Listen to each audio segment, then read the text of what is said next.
안녕하십니까. 알아두면 쓸 데 많고 신비한 조선시대 잡학사전 알쓸신잡 조선시대 이야기 김지욱입니다.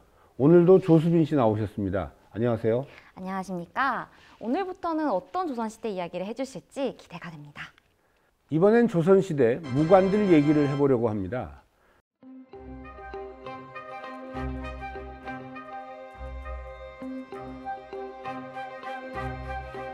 현대에는 조선시대 무관에 해당하는 군인이나 경찰이 되려면 어떻게 해야 하는지 혹시 조수빈 씨 아시나요? 글쎄요. 아무래도 직업군인이 되려면 사관학교에 진학하거나 대학교 때 ROTC 같은 제도를 사용하는 것 같기도 하고 부사관같이 시험을 보는 것 같기도 합니다. 경찰 역시 경찰대학교나 경찰시험을 통해서 임용이 되는 것으로 알고 있습니다. 요즘 군인이나 경찰이 되는 방식은 이렇게 교육기관을 통하거나 시험을 보는 방식이 병행이 되고 있습니다. 지난번 조선시대 공시, 문과 과거 제도에 대해서 설명드릴 때 나중에 무과에 대해서도 알아보겠다고 말씀드린 거 기억하시죠? 오늘은 조선시대 공시의 두 번째 이야기로 무과 과거 제도에 대해서 알아보도록 하겠습니다.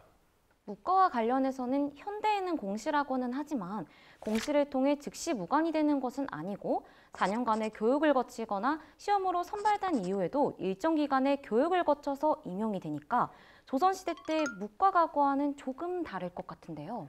그렇습니다.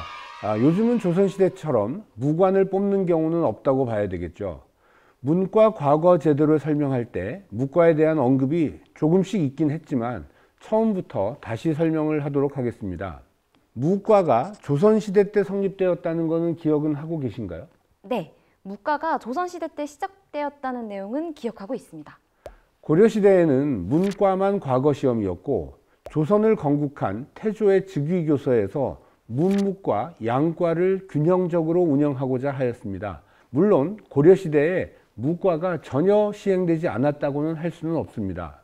고려 예종대에 무과가 실시되는 듯 했지만 문신들의 반대로 무산이 되었고요. 공민왕 때도 문과와 함께 무과를 실시할 것을 논의하였으나 시행되지는 않았습니다. 이후 위화도 세군이 있고 나서 신흥무인 세력이 집권한 고려 말 공양왕대에 본격적으로 무과에 대한 논의가 있었고 이때 도평이 사사의 요청에 의해서 무과가 설치되며 구체적인 제도가 만들어졌습니다. 제도를 만든 지 2개월 후에 과거가 실시되었지만 무과를 시행했다는 구체적인 기록이 없어서 확인할 수는 없습니다. 그러니까 고려시대에도 무과를 시행했을 거라고는 하지만 실은 신흥무인 세력, 즉 이성계 세력에 의해 무과 제도가 만들어진 거나 다름이 없다는 말씀이시군요. 그렇습니다. 결론적으로 고려시대 때 무과의 제도를 만들기는 했지만 실질적으로는 조선 건국 세력에 의해서 무과가 만들어졌다고 보는 게 맞을 것 같습니다. 결국 무과가 실시되었을 거라고 추측한 고려시대의 과거 시험이 있고 나서 그 2년 후에 고려는 멸망하였고 조선이 건국되었습니다. 이때 태조의 즉위교서에서 문과와 무과를 균형 있게 운영한다고 천명하였습니다. 그럼 실제로 기록에서 확인되는 무과가 실시된 것은 언제인가요? 좋은 질문입니다. 태조 6년인 1397년에 편찬된 경제육전에 구체적인 내용이 규정되어 있는데 3년에 한 번씩 시행하되 1등 3명, 2등 5명, 3등 20명으로 모두 28명을 뽑도록 하였다고 합니다. 경제육전은 조선시대의 최초의 법전이지만 현재 전해지지는 않습니다.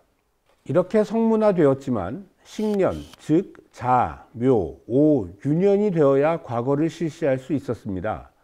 정종 원년인 1399년에는 문과만을 실시하였고 태종 2년인 1402년 정월에 경제육전에 의한 무과법이 비로소 시행되었다는 기사가 있어서 무과를 시행한 것으로 보입니다. 그러니까 말씀하신 때에 무과가 정확하게 시행되었다는 말씀이신가요? 잠깐만 좀 참아 주십시오. 무과법이 시행되었다는 정월의 기사에 이어서 같은 해 4월에 감교관 판충추 부사 조영무와 동감교관 이숙번의 주관 하에서 윤하 등 28명을 뽑았다는 기사가 있는 것으로 보아서 정월에는 묵과 초시를 치렀던 것으로 추정이 됩니다. 결론적으로 태조 2년부터 묵과가 시행된 것은 맞습니다. 6일 뒤에 태종이 직접 마암이라는 곳으로 납시어서 복시를 실시하였는데 성달생을 장원으로 뽑았다고 하였습니다. 이것으로 미루어 보아 정월에 초시를 치른 다음 4월에 회시를 치러서 28명을 뽑고 6일 후에 복시를 치러서 장원을 뽑았던 것입니다. 이것이 묵과법에 의한 최초의 전시였다고 할 수 있습니다. 문과 과거제도가 시간이 흐르면서 많이 변했던 것처럼 묵과제도도 변화가 있었을까요? 처음 시행되었던 제도는 시대에 맞춰서 변해가기 마련이죠. 묵과 역시 시간이 흐르면서 제도가 정비되어 갔습니다. 우선 좌주문생제 혹시 기억하시나요? 기억이 나긴 합니다. 뭔가 국왕권을 위협했던 존재였던 것 같은데. 그렇습니다. 태조가 즉위교서에서 혁파해야겠다고 선언했던 고려의 유제 중의 하나입니다. 시험관과 문생의 관계가 파벌을 형성하는 것으로 묵과에서도 좌주문생제가 있었는데 이를 혁파한 것입니다.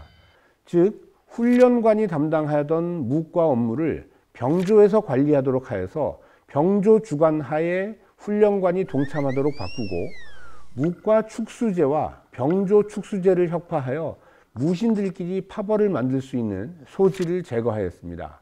축수제는 국왕의 만수무강을 비는 제를 올리는 것으로 묵과를 치룬 후나 해마다 병조에서 행하였는데 이를 혁파한 것입니다. 그러니까 무신들이 모여서 뭔가를 하는 것 자체가 왕권을 위협하는 행위가 된다는 말씀이시군요.